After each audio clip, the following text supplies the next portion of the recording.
If you think burnout means you can't get out of bed, you might be missing it, especially if you're a high performer. Because sometimes burnout doesn't stop you, it just slowly drains you. You're still showing up, you're still doing the things, but you don't feel like yourself anymore. That's where I've been. And in this episode, I'm sharing what led to it and how I'm starting to recover. Welcome to Wellness for High Performers, where ambitious people discover the path to sustainable wellness that actually feels good so they can build the dream without burning out. I'm your host, Erica Jones. I'm a wellness strategist and entrepreneur, and I help high performers create massive momentum by weaving wellness into their daily life. Hey there, I'm Erica Jones, and today I'm feeling burned out. But it wasn't this catastrophic shift that I felt. It wasn't like I went down in flames. I just slowly stopped feeling like me, like my light had dimmed a little bit. I've been living a life of wellness and longevity for over 16 years, and I think it's important to say it and to admit it when we're feeling burned out because admitting it is the first part of the recovery. And also because it's important to me to do away with any facade of perfection. I think we're all sick of hypocrisy and preachy people that are placed on a pedestal only to find out that they're struggling with the same things that we do. So, I'm sharing this to encourage you and hopefully provide some insight on how to get out of a place of burnout so you can start feeling like yourself again. But first, let's talk about what exactly burnout is and how we get here, especially as high performers, because this group is the most vulnerable. According to Google, burnout is a state of emotional, physical, and mental exhaustion caused by excessive and prolonged stress, typically resulting from overwhelming work or caretaking responsibilities. That's a pretty good definition, and I would say that it encompasses almost exactly what I'm feeling right now. I think exhausted is too strong of a word, but I certainly feel a persistent sense of fatigue.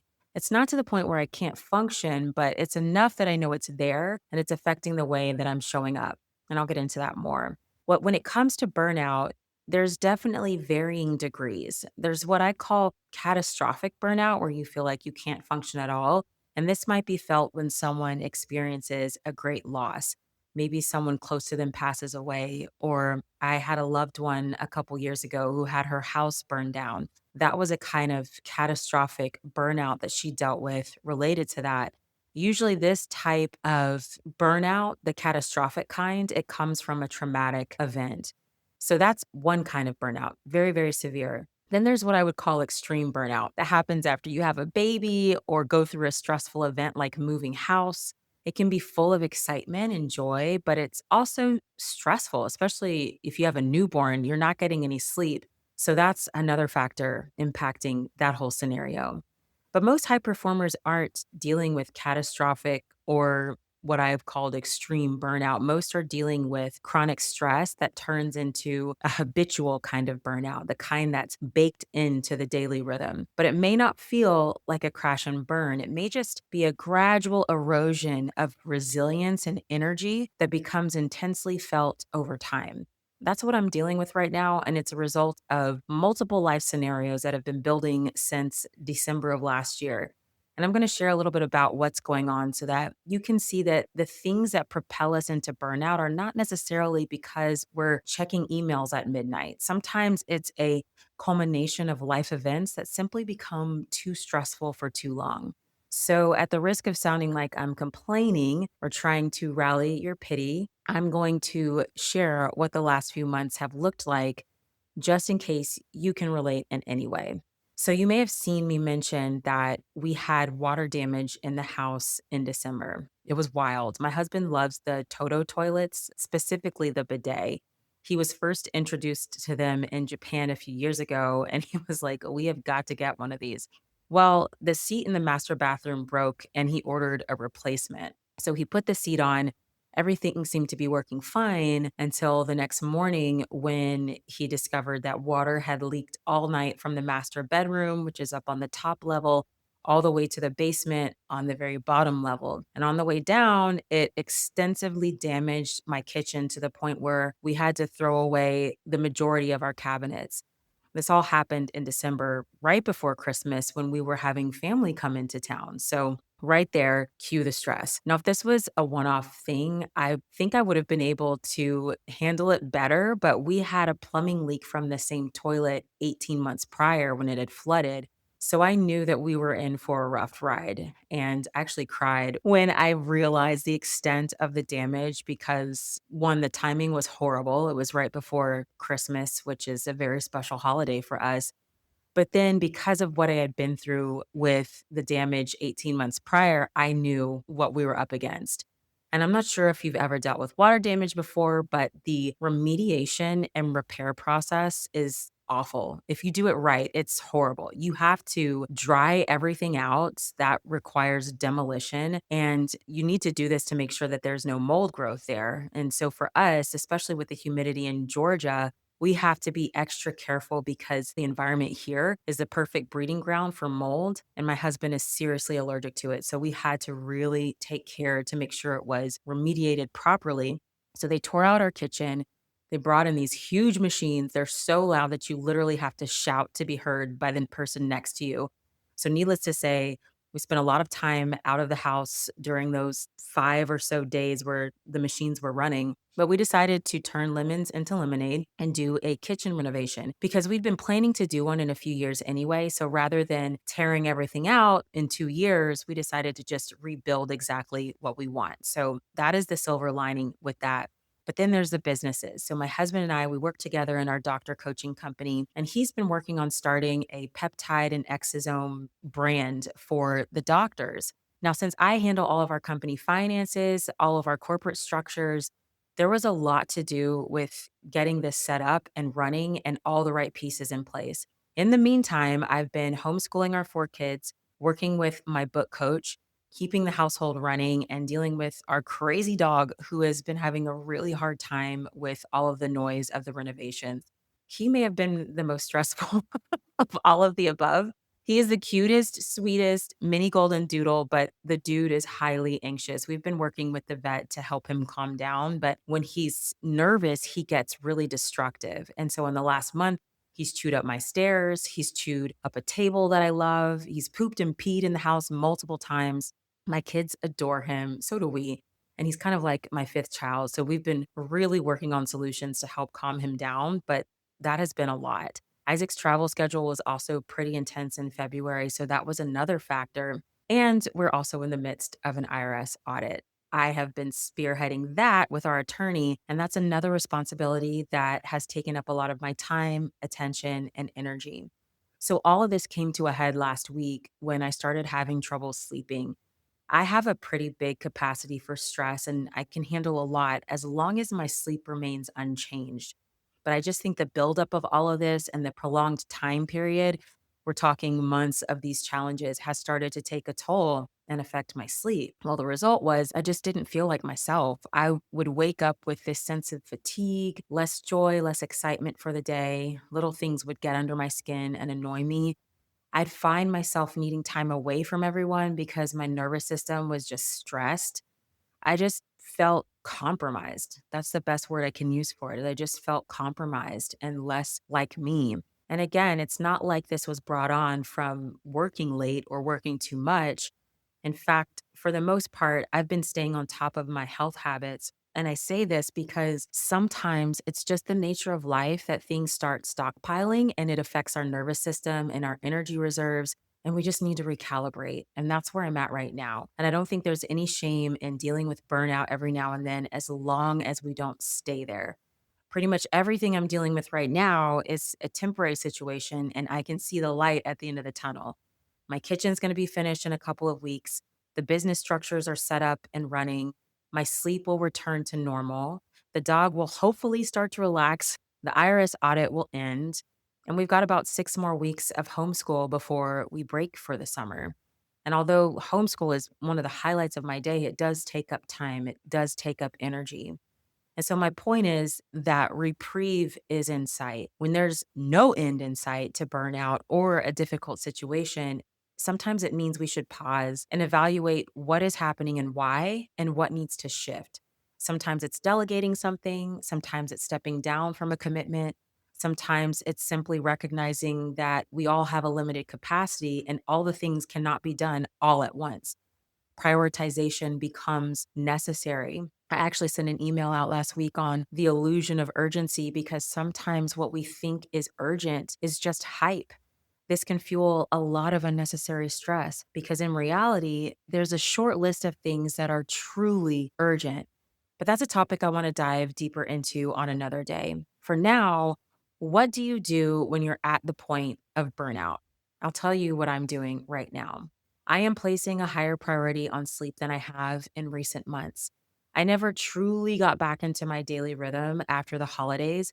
I am more lenient with my routines during special celebrations. So over Christmas and New Year's, Thanksgiving, I was not really on top of my sleep game like I should be. I figured I could sleep in the next day since we weren't working or homeschooling. So getting to bed at a decent hour wasn't a huge deal. But when we got back into our routine after New Year's, the physical demands of the day resumed. So business, homeschooling kids, but my sleep hygiene was lagging. I was staying up until 11 o'clock each night. Now, I have Italian friends that we're very close to, and they laugh at us because they eat dinner at 8 or 9 o'clock and probably have no issue capping it off with an espresso. So they would laugh at an 11 o'clock bedtime, but that was late for me. I tend to need 8 to 9 hours of sleep to feel really good the next day. So the first thing I've been tackling is my sleep, and getting in bed by 10 p.m. has become essential. And let's stay right here for a bit because something happens biologically when you go to bed before 10 p.m. You get to take advantage of what's naturally occurring in the body. Melatonin, the sleep hormone, starts rising between 8 to 10 p.m. in healthy people. So, going to bed before 10 means that you're aligning with the body's natural circadian rhythm and you bypass the risk of getting a quote unquote second wind later in the night. Now, the second win is what I like to think of as the kiss of death for your sleep. It feels like energy, but it's driven by missing the sleep window. So you miss the sleep window, and your body thinks, I guess we're staying up then. And it releases cortisol, a stress hormone, making you more alert and ready for productivity or problem solving. That is not the state that you want to be in when you're wanting to go to sleep. So the second wind is what can drive that feeling of I'm tired but wired, and it totally wrecks your sleep. It amps up your nervous system. And if you've ever spent time in bed with racing thoughts, this can definitely be a contributing factor. So when you go to bed earlier, it helps you bypass the second wind because naturally you're already sleeping. The other thing to keep in mind is that not all sleep is created equal. Sleep in the earlier parts of the night, typically before midnight, is deeper and it's more restorative. If you're going to bed late, you will inevitably shorten this type of very restful sleep. So it's not as if 10 o'clock p.m. is some hard and fast rule, but it is true that your body has a natural window where sleep comes easier and is more restorative. And if you miss that window, you're not just getting less sleep, it also translates to poor quality sleep. So I'm going to be pretty strict with keeping my bedtime at 10 p.m. for the next little while so that I can reset and start feeling like myself again. The other thing I'm doing is sleeping in a different room. When my nervous system has been taxed the way that it is, I'm more prone to waking in the night over any little thing, particularly movement from my husband. So I'm sleeping in an empty room until my nervous system calms down and I can get back into a more normal, restorative sleep routine. So, if you're feeling burned out, how can you tweak your schedule to allow for a little more rest? Maybe going to bed by 10 feels impossible. Okay, what can you do to create a little more room for yourself? The second thing I'm doing is taking a reset day. So, my husband Isaac is incredible. I adore him. And one thing we do for each other is build in what we call reset days. If he sees that I've been stressed or overwhelmed, he will often say, Go hit the spa for the day, stay a night or two at a hotel and just rest. And I do the same for him. So, the other weekend, I could tell he was dragging. And I was like, You need to get out of here and just take a break. So, he came back reinvigorated on Sunday and feeling more like himself. Sometimes we just need time outside of our day to day environment to take care of ourselves. Next week, I'm particularly excited because I'm going on a solo vacation for my birthday and it's going to be glorious. 4 days and 3 nights of no interruptions. Lots of reading, writing, spa treatments, and soaking up the sun. It's something I do every year for my birthday, and this year it's coming right on time. So think of what you can do that invites a little more relaxation into your life. Maybe you need to book a massage or go for a long, quiet walk. Whatever feels restorative to you mentally and physically. And sometimes it's not just the zenned out moments that generate the most mental freedom. Sometimes it's literally getting through a looming to do list that takes the pressure off. My responsibilities and tasks had started building up so much that I felt pretty overwhelmed on Sunday night. And it was stuff that had to get sorted out. Correspondence with my attorney on the audit, selections were needed to move along my kitchen project. Business structures needed to be finalized before a big doctor's event in April, and other thises and that's that weren't necessarily urgent, but they were of importance. So I decided to take the day on Monday to handle the admin of all that I had going on. Normally, I would be homeschooling in the first half of the day, but I decided that my sanity was essential. And I took that day to tackle a lot of what was on my list. And that mental break felt so good. It was so effective that I decided to build in buffer days for my schedule so that I can catch up on anything that I need to. So I'll ask you, what looming task have you been putting off that is taking up mental energy and bandwidth that would give you so much freedom if you just tackled it and got it done? That may be the thing that you need to do to help relieve some of the stress and those feelings of burnout. The third thing I'm doing is I'm doing less with workouts. Now, keeping my workouts in my rhythm has been key for me. This is already part of my weekly routine. And even though I've been a little less excited about exercise, I've been careful not to give this up entirely, even though some days it would feel easier in the moment to do so. What I have done is I've scaled things down a little bit. I like to do a combination of workouts throughout my week. So, 3 days of the week, I'm doing a mix of strength training and Pilates. And at least 2 of the days of the week, I like to go for a brisk walk outside. I've modified my workouts a bit to be less strenuous. So the walks outside need no modification. But normally, when I'm using weights or I'm strength training or doing Pilates, I do like to push my body pretty hard and get a really good sweat. But lately, I've dropped weight a little bit just to give myself more time to recover. And what I mean by dropped weight is that I'm not lifting as heavy as I typically would. I'm not pushing my body with the level of exertion that I typically would. And surprisingly, I've had to work through that a little bit mentally because I've wrestled with it not counting as a workout if I'm not brushing against my limitations. But that's obviously not true. And something that I talk about in the first part of the Elevate framework, where that first tenet of the framework is to make it simple. When we're talking about creating habits that transform, the first piece is making it simple. So it's not about making a Herculean effort that doesn't fit within my capacity right now. It's more about keeping things simple so that consistency is inevitable and easy to maintain. So I don't want to be pushing myself so hard in my workouts that it's becoming another stressor, like in a negative way to my body. I want to shift the workout to fit into the capacity that I have right now. And so I think there's something to be said for listening to our bodies and doing what aligns in the moment. Routines are awesome, but allowing for flexibility is also very important. So, where can you be a little more lenient with yourself and do less and not feel guilty about it? And a few other things that I've added that I'll mention here is saying no to extra commitments. Someone asked me this week to take on another project, and I just said, I don't have bandwidth for that right now. And it felt really, really good.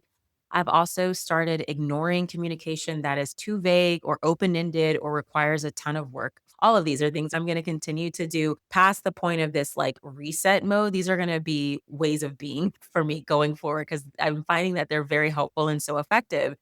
So, with respect to this ignoring communication thing, it sounds awful when I just leave it like that and there's no context. But as I give you context, you will be able to relate with this, I'm sure. I was copied in another email with a proposal for a vendor that wants to work with our doctor coaching company. So I was in this email thread along with another few people that were also in it. And it was this big long message. The proposal was attached. And at the end of the email, it says thoughts. You've gotten one of those before, right? Where someone sends you a tome and then they put thoughts at the end of the email. So when I looked at this, when I opened it up, I was like, this is going to take me over an hour to read through all of this. I don't have time for that right now, so I'm not going to. And there's other people copied on this message. If my perspective is truly needed, and I'm not really sure it is in the context of this situation, they will reach out to me again and I'll respond. So that's one thing that I'm doing is not taxing my mental load over crazy, vague, open ended emails like that are going to eat up like an hour of my time. The other thing that I'm doing is identifying what is truly urgent, not allowing other people's urgency to hijack my day. Often, this means resetting expectations on when I will reply back to something or when someone can expect to hear back from me. So, normally, I'm pushing myself to be very responsive, but I'm like, why? This is not an urgent thing that this person needs. I can tell this person to expect a response from me in a day or two versus this afternoon. I'm really reframing what is urgent and what is not. I'll also say that I'm staying the course with my nutrition, my supplements, my hydration, and my overall health and well being. So, letting these things go off the rails makes recovering from a stressful season even more difficult. So, I'm staying the course with all of that. And then finally, I'm making time for the things that fuel me. Just like it's important to cut back on the stressful stuff, it's also important to lean into what brings me joy. This includes playing the piano, writing, spending time with close friends, getting out in nature, and reading good books. I'm reading The Count of Monte Cristo right now, and I'm loving it. I think I read part of it in high school, like it was mandatory, but I'm actually reading the full book now, and it's been really great. Once my kitchen is finished, I'll get back to cooking more and doing jigsaw puzzles. Making space for what you love is critical for overcoming burnout. So, where can you make room for something that you enjoy, but maybe haven't picked up in a while? So, my conclusion to all this is that burnout is what we'd all like to avoid, but sometimes life just takes a turn where things pile up and it becomes inevitable. And as long as it's temporary, we don't create a life there, it's manageable. But the key is to start pivoting to get out of it, whatever that involves. So, hopefully, this episode has helped you today. Thank you so much for listening to Wellness for High Performers. Please take a moment to share this episode with a friend or a colleague, or leave me a review wherever you listen to podcasts. Keep protecting your energy, keep honoring your well being, and I'll see you in the next episode. If you want more support and to continue conversations like these, head to elevays.com. That's ELEV as in victory, AYS.com, and join me inside the Elite Edge, my weekly inspiration email for high performers like you who want to thrive while they achieve. And until next time, make time for what matters and keep showing up as the high performer you're created to be.